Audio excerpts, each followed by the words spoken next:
তোমাকে যতই দেখি ততই অবাক হই দাদা ভাই। একটা মানুষ জীবন যুদ্ধে কিভাবে সবকিছু সামলে নিতে পারে, তোমাকে না দেখলে হয়তো বুঝতে পারতাম না। আসলেই জীবন যুদ্ধ একটা ছোট কাহিনী নয়, এটা বাস্তব জীবনের সঙ্গে জড়িত, জীবনের শেষ নিঃশ্বাস পর্যন্ত রচিত একটা বাস্তব কাহিনী। আমার নিজের চোখে দেখা আছে কত মানুষ বাস্তব জীবনের সঙ্গে লড়াই করতে গিয়ে জীবনের সঙ্গে হার মেনে নিয়ে জীবনের শেষ নিঃশ্বাসও ত্যাগ করেছে। তবে আমি অত সহজে হার মেনে নেব না। তোমরা হয়তো কি ভাববে বা কি বলবে, আমার নিজেরও মাঝে মাঝে মনে হয় আর পারছি না, আর কত কিছু করব, আর হচ্ছে না।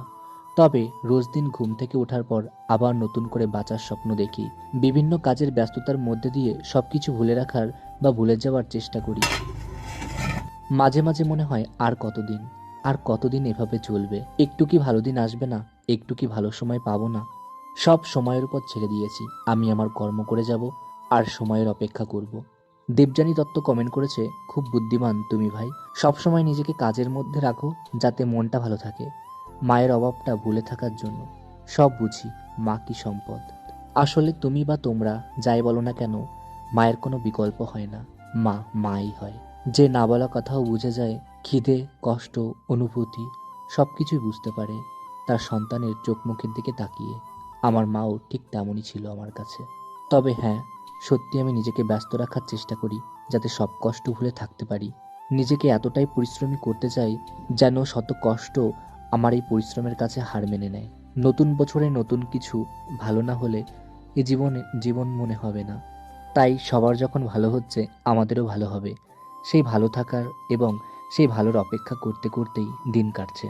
অনেকে আমাকে কমেন্ট করে বলে, তোমার থেকেও খারাপ অবস্থা অনেক মানুষের আছে, তারা তো এমন করে না। আসলেই দেখো, যার যার কষ্ট তার তারই হয়। কারো কষ্ট কেউ বোঝে না, কারো কষ্টের ভাগ কেউ নেয় না। আমার কষ্টটাও কেউ বুঝতো না, কেউ দেখতেও চাইতো না।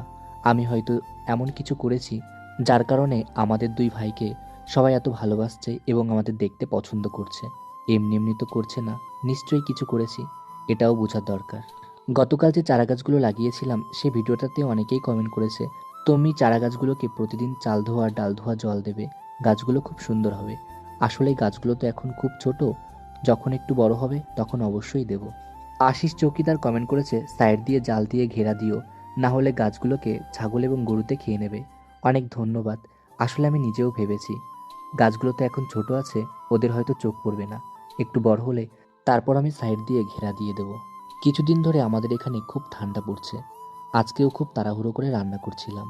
তারপর ভাইকে খাইয়ে যখন রাস্তায় এলাম, দেখতে পাচ্ছি আশপাশের সবাই স্কুলে চলে গেছে, কেউ নেই, আর গাড়িও আসছে না।